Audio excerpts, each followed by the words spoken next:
Hello, good morning, good afternoon, good evening, depending on where you are in the world, and welcome to this Halo Cross Media Measurement Community Town Hall meeting. Great to be with you all today. My name's Matt. I'm the Director for Global Media Services at WFA. I'm going to give a little bit of intro. But here's our agenda for the day. We are going to, my colleague Rishi Saxena, who is the product lead for the Halo program, Rishi's going to speak with Ron Pinelli, who is an SVP at the MRC. And those guys are going to have a conversation around industry engagement between Halo and the MRC. That will be interesting, I'm sure. Then we're going to hear on the exciting progress towards beta trials, which is taking place in the UK. We bring back Martin Lawson, who has spoken in this town hall previously, at least twice before. So fascinating to hear how Origin is progressing. So Martin's going to give us an update there. We will then do our Voice of the Advertiser segment. We're going to hear from Atin Kulkarni, who is VP Global Media and Commercial Capabilities at Pepsi. So we'll just have a short Q&A with Atin. Lastly, in our Get the Tech segment, we're going to hear from Stephen Ware-Jones, who is a solutions engineer at Meta and is one of the Halo engineers. And Stephen's going to give us an under-the-hood look at how some of the technology within the Halo infrastructure works. So I hope you find that to be a useful agenda for our time. Before I hand over to Rishi, what's up at Halo? Just a couple of notices. We had the WFA Global Marketer Week event in Toronto a few weeks ago now. Lots of sessions within that week, and Halo featured more than once, actually. It featured in our National Association Council, and I think Phil from ISBA spoke there. He also spoke in our media forum, which is a space for client leaders to come and discuss big topical issues. And it was in that session that Phil also presented, a bit like we're going to hear from Martin, about the exciting progress that Origin is marshalling. So we did that session there, and we also heard from Atin in that session as well. So this is like a redux of some of that content in Toronto, but for a different audience, because indeed this Halo Community Summit is not for any given slice of the industry. It's for anyone to attend. If you're a client, an agent, a media owner, or an industry professional, or whatever description, this is the space for you. So yes, Toronto was a really useful space to expose this to another audience, talk about some of the challenges, and indeed we had a fascinating conversation there featuring Maggie Burke from Meta and Ryan Stonehouse from Google. And one last thing from me is that we'll be in Cannes in a couple of weeks, and some of these conversations will be happening there as well. I know that Origin are doing a session on the Wednesday of that week. We'll also be running a session on the Thursday on a bit like what we're talking about today. Phil will be joining that session, and Bill from the AMA and some advertisers as well. We'll be, again, talking about progress towards launch. So that should be fascinating. If you're available, you're in Cannes, the Thursday of that week, let me know, get you added to the list. Right, okay, that's all for me for now. I'll come back when we do the Q&A with Atin shortly. But Rishi, I'll hand over to you to have the conversation with Ron now. Thank you. Thanks, Matt. And big warm welcome to Ron. Great to have you at the town hall. So quick introduction about Ron. Ron Pinelli is Senior Vice President of Digital Research and Standards for the Media Rating Council. I hope everyone knows about the Media Rating Council. Ron is a friend, supporter, and a guide of the Halo program from its very inception. And Ron has a really rich history and background in media research, auditing, oversight, and advisory services. And he's the go-to person for anyone working in the media measurement industry. So we're really happy to have you here today, Ron. And most importantly, Ron has very kindly accepted to be part of the Halo Industry Technical Advisory Group, which we call the HITAG, supporting the technical development of the program along with several other industry leaders. Welcome, Ron. Thank you, Rishi. Happy to be here. That's great. So I know we have a short section at the beginning, and the idea is to sort of talk about how we are engaging with the industry, uh, experts, and leaders like you to support the program and drive the technology forward. So before we go forward on some of the other technical questions, it would be great if you can sort of explain to our viewers what is the high tag and who else is in the group. Sure. So you have the acronym here, the Halo Industry Technical Advisory Group, and that's essentially what it is. It's a group of professionals within the industry that I believe were nominated by Halo participants and Halo steer team. Um, in some sense, I think the goal was to make these folks be outsiders in a sense, in that either they weren't previously involved in the initiative or they're kind of neutral in terms of their orientation with the initiative, and that they're not, a publisher, an advertiser. But at the same time, the folks that are part of this group have deep industry experiences, some of them very specialized point of views that I think are of value to the team. And their goal, essentially, the group is to liaise, if you will, with the tech team and the engineering team at Halo that's working on solutions. And Rishi, if you will, I'll spend a little time talking about who's in the group, right, besides myself. And I actually did take notes to make sure I know all these folks, but I wanted to make sure I did it justice in terms of their background. So you have myself, obviously I have an audit background. I have a regulatory background, but also a tripartite point of view, in that my organization represents all sides of the industry, is very, very neutral in orientation here. Beyond that, you have Dennis Buckheim, who's with an organization called Think Medium. And I think Dennis brings in a lot of expertise in the privacy area, the safety area. Dennis also has previous experience at IB Tech Lab and Meta, and had some work within the Halo organization. You have Andrew Cavada, which is with an organization called Growth by Science, which they are essentially consultants that help ad tech participants go to market. And I think that's very key and fundamental when you think about Halo and market expansion. Andrew also came from Snap previously. He was at Netflix. He was at Facebook for a little while. You have Andre Lepetz, who's with Magnite. Andre brings in kind of the SSP, DSP perspective, but then also he has deep experience in cryptography, which is key and germane to Halo. You have Winston Lee from Arima. They're very much focused on outcomes, which is an aspiration of the Halo group. So they have deep expertise in MMM and other attribution approaches. Daniel Slotweiner from Double Verify, also formerly of Facebook and Google. Daniel kind of brings in a vendor perspective, which is great, a third-party independent vendor perspective. But then also Daniel focuses on attention at DV. And I think thinking about engagement metrics and other mid-funnel metrics is important. And then finally, you have Brad Smallwood from Anonym. Again, a deep privacy expertise with that organization. But then prior to that, Brad was at Facebook. He was at Yahoo. So you have kind of like this group that has some specialized expertise, some deep industry expertise. They're kind of outsiders in a sense when you think of the history of the project, but they bring a unique lens to some of the issues the tech team is grappling with.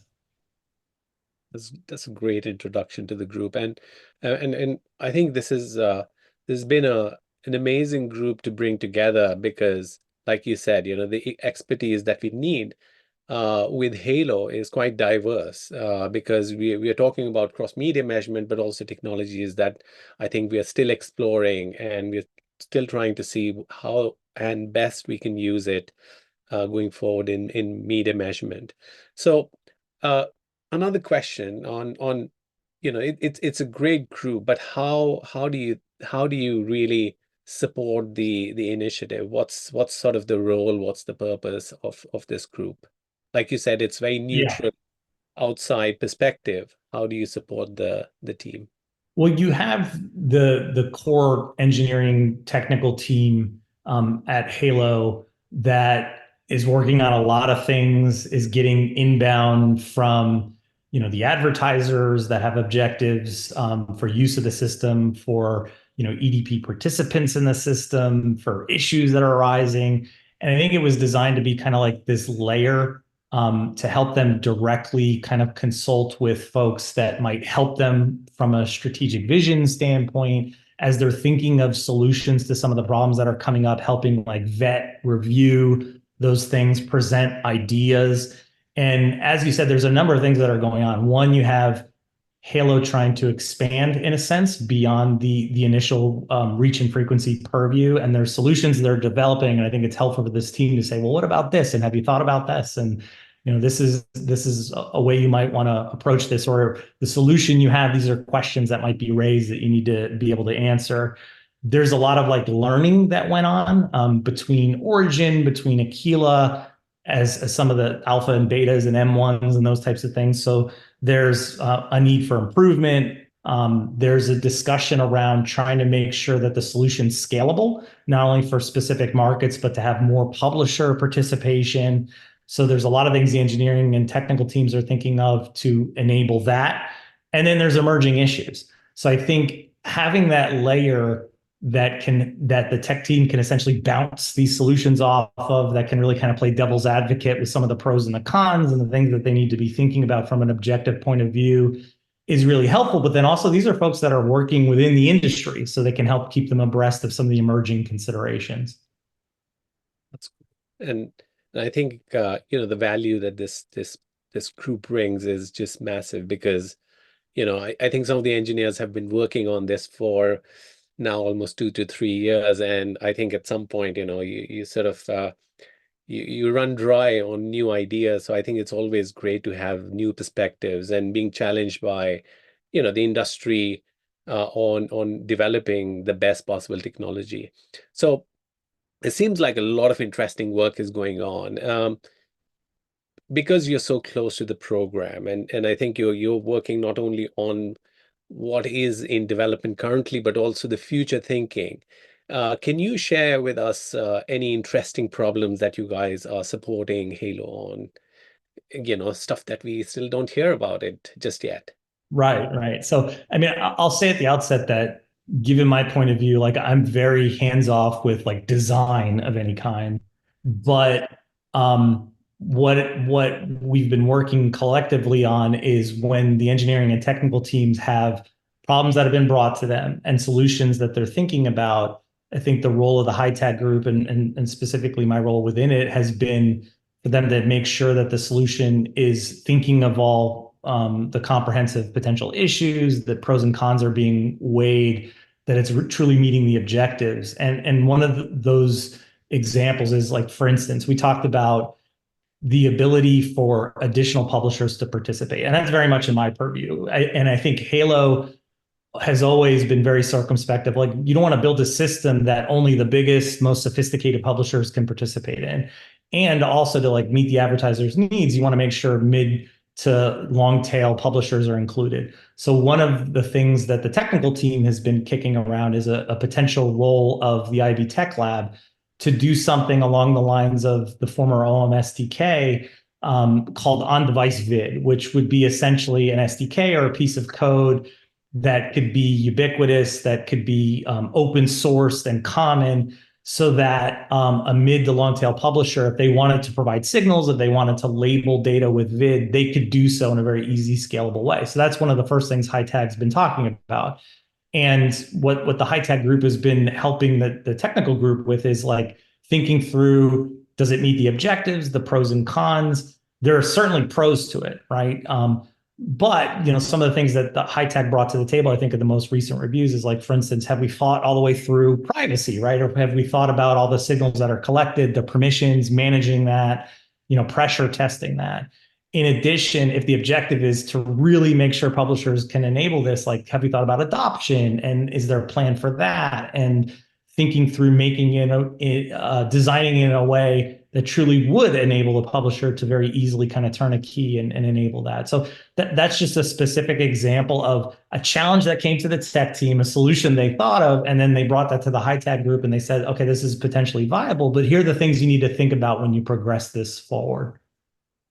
That's great. And it is, I think a lot of the problems that we're trying to solve are quite big and hairy. And I think, the kind of feedback that the team has been giving is just amazing. It just I think fast tracks a lot of things that we would take a long time to sort of think through if we were on our own. So that's been amazing.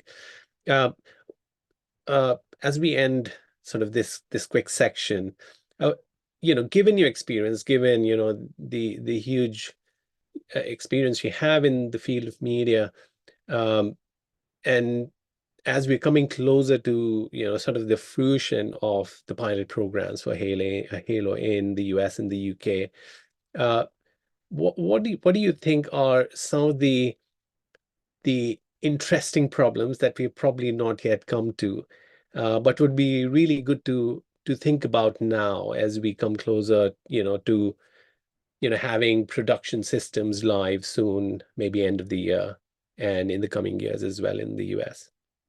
Well, I don't think it's going to take anybody by surprise if I say my number one is in the area of validation. All right. Yeah.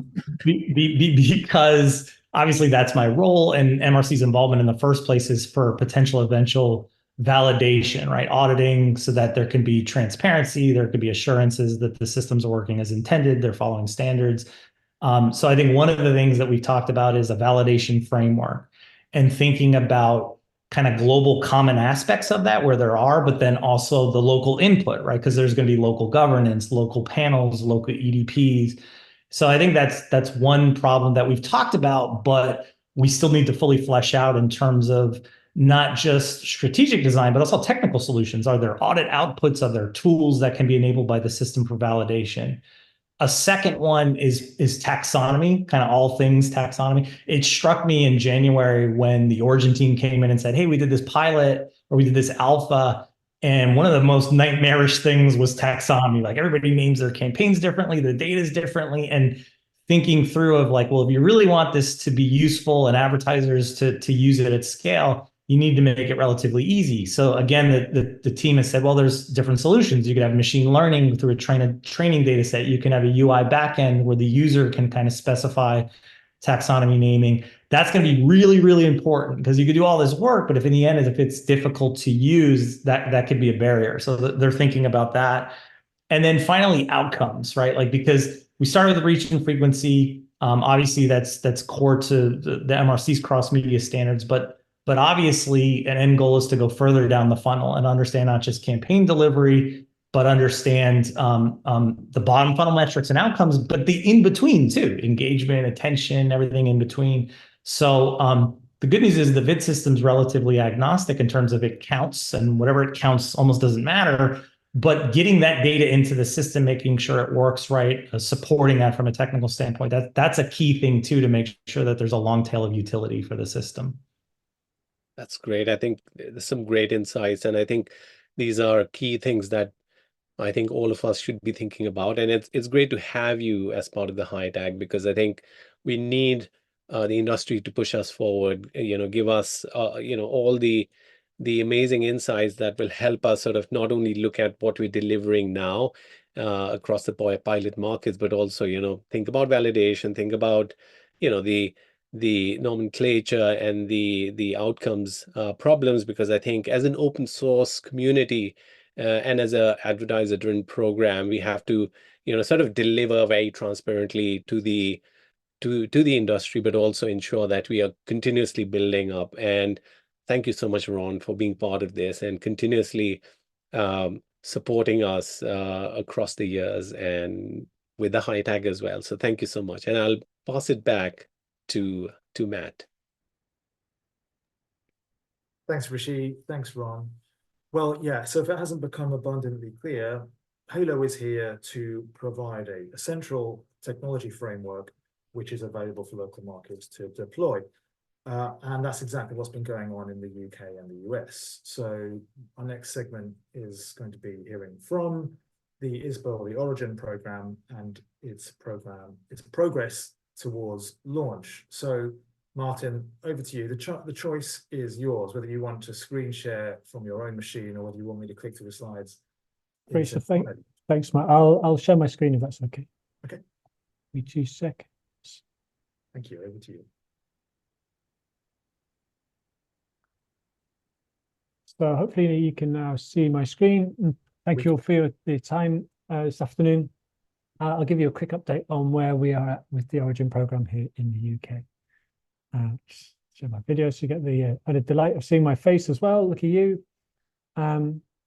So I guess the first thing to say is that as we approach launch, we're getting a real uptick in stakeholders joining the program, and that's kind of a manifestation of a much broader kind of interest and appetite for Origin in the UK marketplace, which is kind of exactly what we were hoping for, but it's really kind of great to see it kind of manifest. So that's coming through with advertisers wanting to join the program in advance of the trials, which we're about to start very soon, and we'll come back onto the trials in a moment.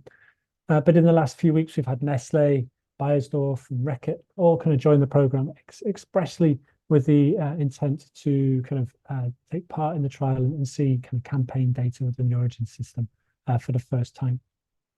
They've been joined on the buy side by Havas Media, joining the venture for this upcoming trial, and their participation means that now all 6 kind of global media networks are part of the Origin program, and very active participants too. And then on the sell side, we have a number of conversations in play with other media owners across a range of different media channels, and the most recent joiner there a few weeks ago was Samsung Ads. So it's great to see both kind of new stakeholders coming on board, but also a whole host of other organizations coming to us wanting to learn more, either just for their kind of information or because they've got express intent in joining the program in the not too distant future. So, you know, as we share updates with you in the coming weeks and months, I'm sure that this stakeholder map will have new logos on it at every juncture, just as we kind of continue to take on board new participants into the program. If we could just take a few minutes to give you an update on where we're at with the program, and then if it's possible, very happy to take any questions as they arise. So just in terms of the kind of the major kind of poles of work that we're working on ahead of launch, I'll give you a quick update on those. A really significant piece of work that we've been doing over the last couple of years is building out our panel with Kantar. The Kantar panel is there to be our kind of source of truth for media consumption in the UK, and we're building up a nationally representative panel using Kantar as our kind of suppliers for that service. That panel is now complete. It was completed, I guess, about sort of 4 or 5 weeks ago, and is now kind of in maintenance mode. So we're now kind of making sure that that panel is topped up to its a minimum level of 2,500 households, which is about 5,000 people. So it's great to kind of finally be at that point and have the panel kind of there and ready to go. Equally, the platform infrastructure that will kind of carry the computation and will surface the Origin results to end users, that's been in a state of kind of readiness for about a year or so, but is in a state of constant evolution as new features are kind of onboarded into the service and the user experience becomes more kind of refined and elegant. And I guess that all of that stuff's happening kind of beneath the waterline. And what's kind of will be evident to end users is apparent during the trials process. I'll take a moment or two to give you a flavor of what the trials have shown us so far and what we hope to see from them in the coming weeks and months in a moment. Suffice to say that the final kind of body of work that requires to be done before we can launch later this year is to incorporate the venture. So Origin will be run along kind of JIC principles as a kind of an autonomous entity within the UK media ecosystem, and we kind of need to kind of get all of our constituent members to kind of ratify the founding agreements of that venture, and that body of legal work is ongoing and will ramp up across the final months of this year in order to secure our incorporation. Once the kind of the trials and the incorporation are complete, then we'll be able to launch to the UK market at some point towards the back end of this year. So I talked a little bit about trials, and Ron mentioned them also earlier. And around this time last year, we started off a trials process with a thing called the Alpha Trial. That's where we had 5 advertisers and their respective media agencies logging into a very early version of the Origin platform fundamentally to do two things. The first was to kind of check that the kind of service actually worked, and secondly, to give us sort of feedback on the user experience and to help us prioritize future features based on their experiences within the platform. The data that they saw in the platform was dummy data. It looked and felt like real campaign data, but it was all kind of fabricated. And it was there really to get them to kind of get their hands on the service and to give us feedback in a real kind of real life simulation for the first instance. And the feedback we got was terrific. It was actually far more specific and more comprehensive than I think many of us were expecting. And if we could summarize it in one quote, it would be that quote in the top right-hand side of the page, saying all of media planning would use Origin day in and day out. That came from one of the heads of planning at one of the big UK media agency networks. And what that kind of, I think, embodies is a kind of market appetite to use Origin on a kind of systemic industrial basis. It's not our ambition to create an insight platform that people log into on an occasional basis to see how their campaign's ticking along. It's to create an inflection point in the way that kind of media is planned in the UK, and to become a new sort of de facto source of truth around campaign performance that is used by advertisers and their agencies to inform how better they can make investments in future activity, how they can course correct their kind of campaigns that are in flight at the moment, and how they can kind of lay down kind of more resonant campaigns in the future. So to get that kind of feedback and then to see the market adapting to use Origin data on that kind of industrial basis since then, I think has been really kind of instructive and really heartening for us. The alpha trials kind of closed towards the back end of last year, and we will kind of move into the next phase of our trials process in a few weeks with the onset of the beta trials. And the beta trials are really kind of a more scaled up, more profound version of those initial trials. First of all, they will have 35 or more advertisers. All of the advertisers that you saw on that earlier kind of stakeholder map will have themselves participating alongside their agencies. They'll be able to see real life campaign data for the first time, which I guess is the big prize draw in all of that and the reason for such interest in the trials themselves. They'll be able to see real data across a minimum of linear TV, YouTube and Meta inventory. We're hoping to get TikTok inventory onboarded ahead of the end of those trials, and Amazon inventory will be onboarded very shortly thereafter. So the kind of the look and the feel of the platform has evolved.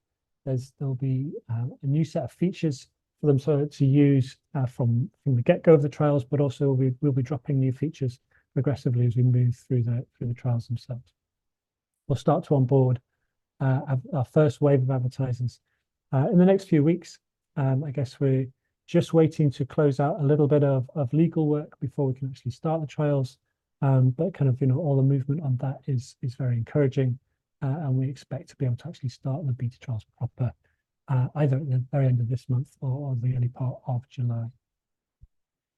As I mentioned, the big draw for the trials participants is the ability to see deduplicated campaign reach and frequency data reported back within the service across TV, digital video, and digital display for the first time. Origin will kind of come to life in many regards for those advertisers that are using the platform during those trials. Because we have TV, digital video, digital display inventory reported in the system across the trials and at launch, we estimate that that's about 64%, almost 2/3 of UK ad spend will be represented by the platform when we go to market. Obviously, that's a great kind of starting point, and it will help us address many of the primary use cases that advertisers have articulated to us over the years as we've developed the service. But we've got no appetite to stop there whatsoever.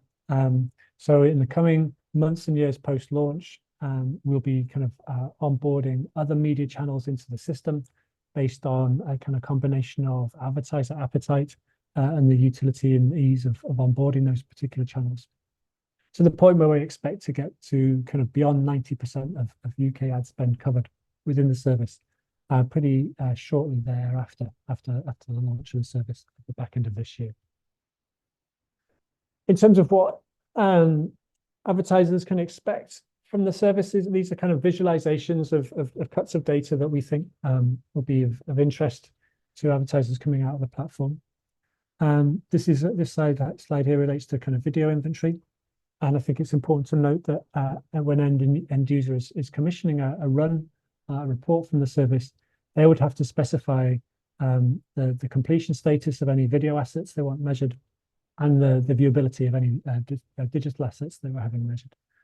And specifying those parameters will likely have a big impact on kind of the number of impressions or the proportion of campaign impressions that are reported back. So, for example, if you reported back on all measured impressions, then you'd effectively have the total impressions that you bought for the campaign. But if you take a kind of a more stringent subset of that around those impressions that met the MRC's 2-second standard, or perhaps were fully viewed to completion, then that will be a smaller subset of the impressions that were rendered in the first place. And as such, the level of stringency to which an end user specifies their run will have an impact on how that campaign kind of builds cover over the campaign period.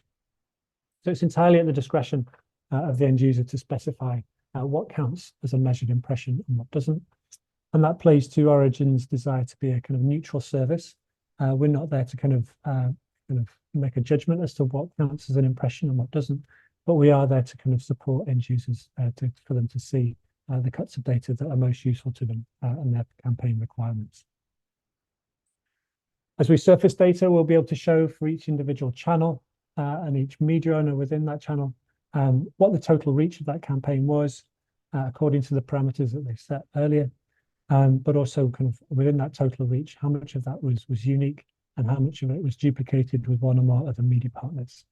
And that will allow them to create Venn diagrams showing not only where kind of campaigners are driving kind of frequency in combination of different channels, but where individual channels are helping to drive unique cover as well. And another use case that end users have asked us to support is around incremental reach reports. I guess a classic use case for reach report incrementality reports is to have an anchor channel. Traditionally, this would be TV, and then showing how other channels have overlain unique cover beyond that of TV in successive sequence. But I think that's I guess a very specific use case for incrementality reporting, and our service would be there to be, again, this neutral service, which would allow end users to see how different permutations and combinations of channels can work together to drive cover build through a campaign context. So, for example, you might want to understand how digital video channels are driving kind of campaign reach in the first instance, and how our TV is building on top of that. So it'll be up to the end user to specify which channels get primacy in terms of an incrementality report and the relative pecking order of channels thereafter. These are just some examples of the cuts of data that Origin will surface and how end users will visualize them in the real world. And the final slide for me is just to kind of give you a sense of the product roadmap. We're going to launch Origin later this year with an MVP reporting capability. It will offer a perspective on deduplicated cross-media reach and frequency. And that will evolve very quickly into what we're calling a core reporting service. This will be our baseline campaign reach and frequency report. We'll also have an elevated tier, a premium reporting tier, which is where we'll drop new features first and perhaps have a more granular and different cuts of data cuts for those advertisers that wish to pay a premium to see those. One thing that's clear from advertisers is they want to have the ability to have comparability in their reports to some sort of benchmarks to kind of set themselves against, whether that's their own historical norms for different audiences, different channels or media owners, or even against their kind of competitive set. And as soon as we start to build out those kind of capabilities and have normative data within the system, then that kind of is the kind of bedrock for us to build out some sort of planning capabilities too. So we've been taking feedback from the market around what kind of planning services Origin should offer for them. And that's a much longer poll, but we will look to get some planning capabilities into the market probably at some point across 2025. And as Ron and Rishi mentioned earlier, then the kind of the prospect of outcomes looms large as well. That's perhaps a longer piece of work, but being able to offer a perspective on how cross-media delivery impacts on outcomes, not just kind of outputs like reach and frequency, is very much an ambition, remains part of the WFA North Star to which we're building out against. And at some point in the future, we will have a perspective on outcomes too. And the final point for me is really to say that, we expect Origin to have a really profound impact in the UK marketplace. End users are telling us they expect us to see somewhere between 10 and 20% uplift in campaign performance as a result of using Origin data. A lot of that will come from kind of efficiency gains from managing frequency. But I think it's suffice to say that I don't think advertisers are voting for a 10 or 20% cut in their advertising budget either. So what we expect to see off the back of Origin data is, kind of more involved investment in those tactics and initiatives which are working well, as proven out by things like MMM and econometrics and other marketing effectiveness studies. A kind of more informed, more elegant kind of testing experimentation regimes within campaign laydowns, all of which pointing towards campaigns which are more effective, more efficient, and generating the returns that advertisers are expecting from their investment. That's kind of Origin, where we're at in a nutshell. There'll be much more new news soon as we kind of go into beta trials imminently. So we reconvene in the coming months. We hope to be able to show you kind of a whole new set of learnings that we've developed along the way. We're on the cusp of that, but suffice to say that the momentum in the market and the appetite for it around the wider industry is really palpable and really, really encouraging. Brilliant. Thank you very much indeed, Martin. Really exciting to see the progress. Fascinating stuff. Lars has patiently had his hand up. Lars is from OVM, the German Advertiser Association. Lars, if you want to speak your question, you can. I've just given you permission to talk. So feel free to tell us what your question is, if you can. Sorry, I didn't intend to raise my hand. Sorry. Oh. Good to hear your voice all the same, Lars. Thank you very much indeed. Sorry about that, Martin. Thought we had a question there for a minute. No problem.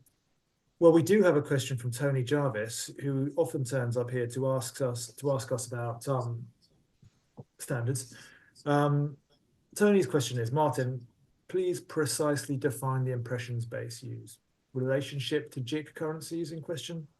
Question mark. Tony is often here to challenge the well, I think the MRC's definition of an impression. Sorry, just muting Lars. Tony is a fierce adherent for cross-media measurement, adopting a standard which has an attention feature within it. Tony often says that for us to understand whether that's a true cross-media measurement impression, we need to understand if that was ears on and eyes on, I think is the language that Tony uses. I think that's probably where you're going with your question, Tony. Martin, would you like to respond to that? Is that enough of a sort of, is that enough of a framing? Yeah, that's really helpful. You can understand the issue. You can understand where I've kind of got the bare bones of an answer. Hopefully it's something that you find useful, Tony, and thanks, Matt, for the context. I think Origin is going to be an ever-evolving kind of service, and I think what we launch with, I think we'll meet a number of really core advertiser needs right from the get-go. But we're looking to build something out and get something into market as soon as possible, and it will evolve at a very kind of rapid rate thereafter. I think what Origin will report back on in the first instance will be impressions that are delivered. And I guess the end user will be able to specify the parameters around what counts as a measurable impression, and they'll have the ability to set the kind of their own parameters around what's acceptable and what isn't. I totally buy into the point around actually that there are other dimensions to impressions beyond just whether they were viewable or whether how many seconds they were on screen for, which affects kind of their utility. And so, you could expect to see advertiser-led appetite for things like attention, as Ron mentioned, or movement in towards outcomes. in the coming months and years beyond launch that we're, completely open to and will be very kind of responsive to. I think, where there are standards for cross-media, we'd love to be able to report back on them. I guess for things like attention, there are a number of different providers of attention metrics in the marketplace, and we'd like to either be able to support those or ingest those and report back on them. But we wouldn't see it as Origin's role to kind of become the definitive arbiter of what is an attentive impression and what isn't, if attentive is even a word. We would want the end users to have the kind of the functionality and the flexibility within the system to say for themselves what counts as a qualifiable impression. So, it's a watch this space kind of call out. I think, we want to build something that's of a maximum utility to as many people within the UK media ecosystem as possible. And so kind of being able to reflect important metrics within the service, or to support them outside of the Origin service as they kind of use Origin as within their own planning tools and systems, is absolutely kind of fundamental to us. So, the service will evolve. There'll be far more nuance and granularity to anything that I've presented on the slide that you can see on screen now. But this gives you a kind of rough flavor of the major poles of development work, of which we will then add all of the detail and things like attention or new standards as they emerge. We'd be very happy to work with kind of parties across the industry to see how best we can incorporate those features within the service. Thank you very much, Martin. May not be enough for Tony, but it's enough for me. Thank you. Makes perfect sense. Okay, brilliant. Look, thank you again, Martin. We'll move on. Atin, are you with us? Are you able to join us? We're going to rattle through this Q&A with you before doing our final tech section. So we're a bit over time. So yeah, I'm here. If you can hear me and see me, I'm here. Yeah, fantastic. Welcome, Atin. It's great to see you. You're one of our key leaders with this program. You're deeply involved with the Halo program. You're deeply involved with the ANA program, and you're deeply involved with the Origin program. So you're playing a key role across these three spaces. So a really important individual. Please, briefly, if you can, give us some background to help us understand your role at Pepsi. Yeah. First, thanks, Matt, and happy to be here. Good to meet everyone. And while I'm here across all these programs, I'm but one of the many marketers. So in some sense, I'll be representing some of my fellow marketers here as well. My role here at PepsiCo is a global media and commercial capabilities leader. And one key component of that is measurements that enable our planning execution across marketing spectrum, across most of our key markets. So that's kind of what I do here, and what we are looking at from CMM, Halo, Origin, Aquila perspective is something very core and much needed here at PepsiCo as much as other marketers. Fantastic, thank you. And tell us, why is reach and frequency important to you? Yeah, I hear from some people that it's not a focus. So just tell us, and I think it's a given, but tell us, why is reach and frequency so important to you at Pepsi? Right. So from brand building perspective, which kind of much of our marketing is about, I think it's very critical to understand what is your reach and with that frequency. We all know this very well, that reach is good. We need good reach for brand building, but it needs to be the right reach. And that is where the problem is, right? That we can get from in today's ecosystem, from this platform, so many people reach, and this frequency, from this platform, so many, on TV, so many. And as you just saw a few minutes ago from some of the outputs and the presentation from Martin, that there is a huge degree of overlap, and there is a huge degree of opportunity there for making sure that if my brand needs to speak with the X audience in Y way, then we need to get a better picture for that. So reach is a fundamental block of that, as is frequency. And as we discussed earlier, that is not the be all and end all of it. There are other areas of just better measurement that enables, which is better planning, better execution, better attribution, and then getting into outcomes. So all of that is part of the spectrum, but it has to start from somewhere, and it has to start from this fundamental building blocks of unduplicated reach, unduplicated frequency, that in very old days gone by, when TV was pretty much the way that media used to be consumed, we could get based on the different panels and the systems that have been there. But obviously, much more of all of our spending today is not just TV, traditional, but mostly digital. And this is where the problem is becoming a lot more critical. So it's a starting point. It's absolutely a required step one for us to get to the next steps.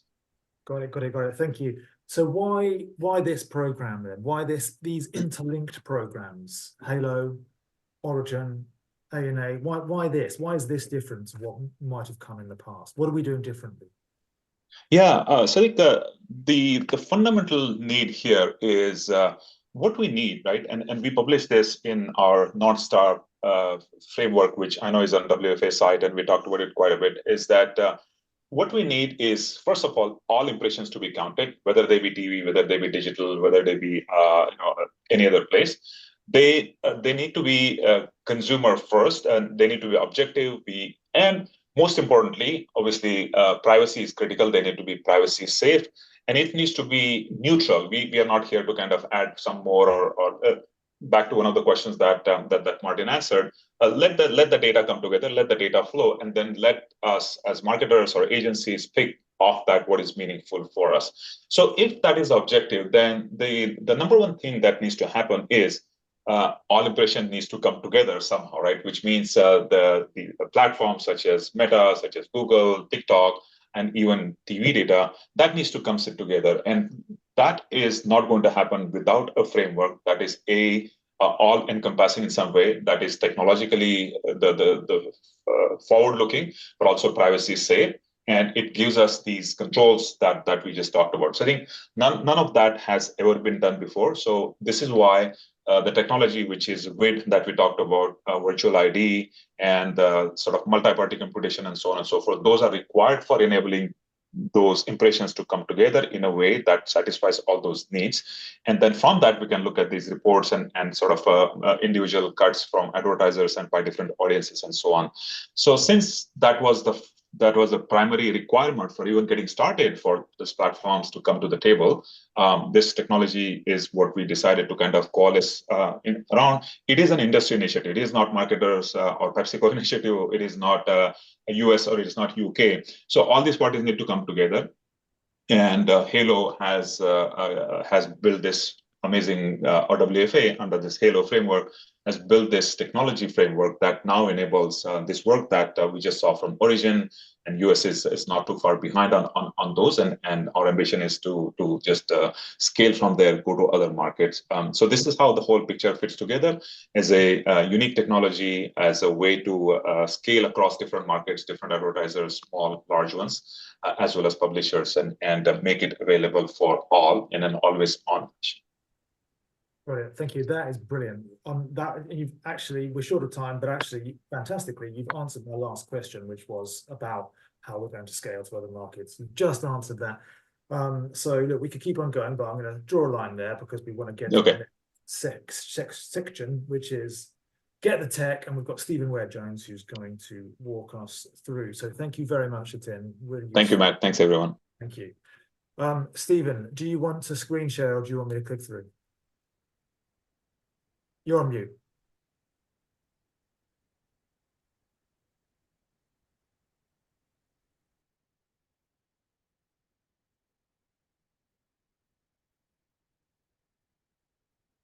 There we go. All right. Can you hear me now? Yeah. Yeah. Perfect. Yeah, I can share my screen. I have it shared right here, Matt. So I'll just jump right in. Thank you. You guys able to see and hear me? Yep, all good. Perfect. So I'm Stephen from Meta, and I've been an open source developer on this project for the last 3.5 years. And at the April town hall, Craig, who's on this call, covered the virtual people framework, and that's the box you see to the center left. And the virtual, and to recap really briefly, this framework he covered produces a virtual person model per publisher. And this virtual person model debiases the data and is capable of demographic correction and cross-publisher deduplication.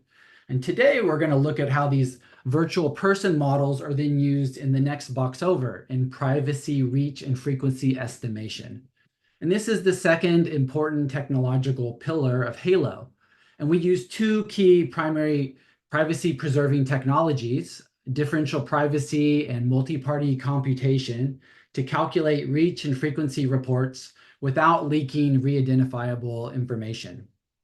And there are three key Halo technological differentiators in regards to private reach and frequency estimation.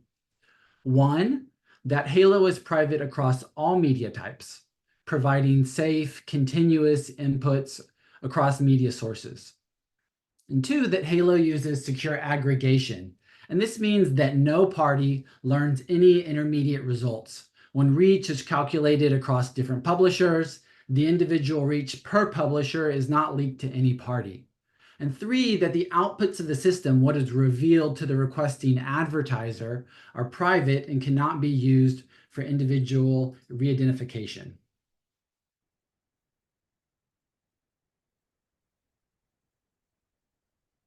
First, Halo is secure across all media types. The virtual person framework that was previously presented, again by Craig at the April Town Hall, I encourage you to watch that video, can be used to continuously label data in a private manner, regardless of the media type. Whether it's a digital publisher or TV or a digital aggregator, all these media sources can take their existing assets, whether impression logs or panel assets, aggregated logs, and then run a VID model, a virtual person model, on that data. And these outputs, or sketches as we call them, are then encrypted before they leave the data provider. This allows the system to easily source data from various media types and do it in such a way that allows continuous high-quality measurement. Second, Halo uses secure aggregation. And this ensures that individual inputs to the system, the sketches from different data publishers, are never leaked. To accomplish this, Halo uses privacy-preserving compute. Today, we are using homomorphic encryption, but we're moving to a faster, cheaper methodology using secret sharing. And these two multi-party computation technologies work by splitting up knowledge of the data into parts that no one party can know the results without collusion from other parties. And regardless of the technology, and this could apply to other technologies like trusted execution environments, what these privacy-preserving compute environments ensure is that only the agreed upon output of the system is revealed to only the party that requested it. If an advertiser requests cross-publisher reach on A.com, B.com, and C.com, only that advertiser should learn the overall reach, and no one should learn the individual reach on each site unless the advertiser separately requests that information. And finally, Halo prevents re-identification. And we represent that here on this diagram with the little rolling dice there that represent random noise that's added. And in order to do this, Halo uses differential privacy. And differential privacy is a method for protecting the privacy and confidentiality of individuals whose aggregated data is used in analyses. It works by adding a certain amount of random noise to the data or to the statistical summaries derived from that data. And this noise is carefully calibrated to balance privacy and accuracy. And the key idea here is that the output of a query on a data set should not vary significantly whether or not any particular individual's data is included or excluded from the data set. And this means that theoretically, it should be impossible for someone analyzing the output of this system to determine whether any specific individual's data was used in the computation. And differential privacy has been used in a number of important use cases, from showing how often individuals traveled during COVID, to Apple gathering data on what emojis are popular, to the US government revealing census data. And unlike other methodologies like k-anonymity, differential privacy has the benefit of providing mathematical guarantees on what information is leaked when a measurement is released to an advertiser.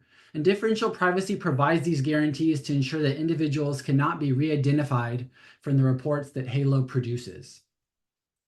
So differential privacy is needed. With the increasing amount of personal data being collected by organizations, there's lots of societal concerns over how this data is used. And we need to provide protections. Differential privacy provides a way to gain insights while still protecting privacy. And laws like the GDPR in Europe, privacy regulations worldwide, these provide opportunities actually for differential privacy to help these organizations with these regulations by helping to ensure that the data they publish or analyze cannot be used for re-identification, cannot be used to identify specific individuals. And differential privacy really is the right thing to do. To accomplish this, Halo uses privacy budget checks. And Halo data providers run privacy budget managers. And these privacy budget managers run across different measurements and ensure that no single advertiser, even by attempting multiple measurements across the same date ranges, will be able to collate that data in such a way that they could be used to re-identify individuals who are reached by that campaign or set of campaigns. And each time an advertiser requests a cross-publisher reach and frequency measurement from our system, each publisher depletes a reservoir of remaining privacy budget. And this ensures that no advertiser is capable of even querying for enough data over time to accidentally acquire enough information for re-identification. So here's what it looks like with the virtual person framework and the private reach and frequency estimators pillars pulled together. One, we have a publisher that conducts a panel exchange with a panel provider. The output of that panel exchange, along with the panel, are used to construct a virtual person model that works for that ad publisher, number two. Number three, the publisher takes that virtual person model and they label their data with that virtual person model, with their existing assets, whether that be panel or impressions. Measurement consumers, meaning advertisers, they come into this system on number four and they request specific measurements. Number five, different publishers fulfill these requests, these measurements, by submitting their virtual person sketches to the MPC consortium, where we do secure aggregation. And then in step six, that secure aggregation and MPC consortium, they compute the final result. And the advertiser receives that requested measurement, their deduplicated reach and frequency report across different publishers. And overall, you can see the benefits of this system. It's privacy first, a private vid framework that we talked about previously, encrypted inputs, secure aggregation, secure outputs, differentially private, it's accurate, it supports many media types with continuous inputs. And so what does this matter to you? I think these technologies present multiple opportunities. Are you organizationally ready as these technologies are more and more infused across the industry? Are you ready for those integrations? Two, there is an upcoming loss of third-party cookies, and with advertisers moving more and more to first-party data, these technologies can help you bridge those gaps. And this is also a chance to upskill. As you grow, recruit, and hire, this is an opportunity to think how these skills can help drive your business forward. And that's what I have. I think we're on to Q&A now. You rattled through that at an incredible pace. Thank you very much indeed, Stephen. I thought we'd be going further over time than we have. I found that to be a useful analysis, Stephen. Thank you very much. I hope everyone benefited from having that kind of an explanation. We've done some of this before. It's useful to zoom out from the vid piece that we did in the last session and have a bit more of an understanding about how the technological framework works as an overview. So Stephen, thank you again for that. I'm not seeing any questions. So I think what we'll do, seeing as we are at time, we will now wrap up. I will just draw attention to the date for the next Halo Town Hall, which is supposed to be 7th of August. We might actually, on hindsight, have to reconsider that date, seeing as it's right in the midst of the holiday season. So that's the plan, but bear with us. We might reconsider. Sorry, that's a bit of a damp ending, but we'll be coming again soon. The plan is that these are going to be bi-monthly, so stand by when we work out the next date. Thank you all very much for everyone who's attended today. And thank you to our speakers, Rishi, Ron, Martin, Atin, and Stephen. Brilliant session. Thanks for the updates. Thanks again to everyone for attending. We'll see you next time. Bye-bye. Have a good evening.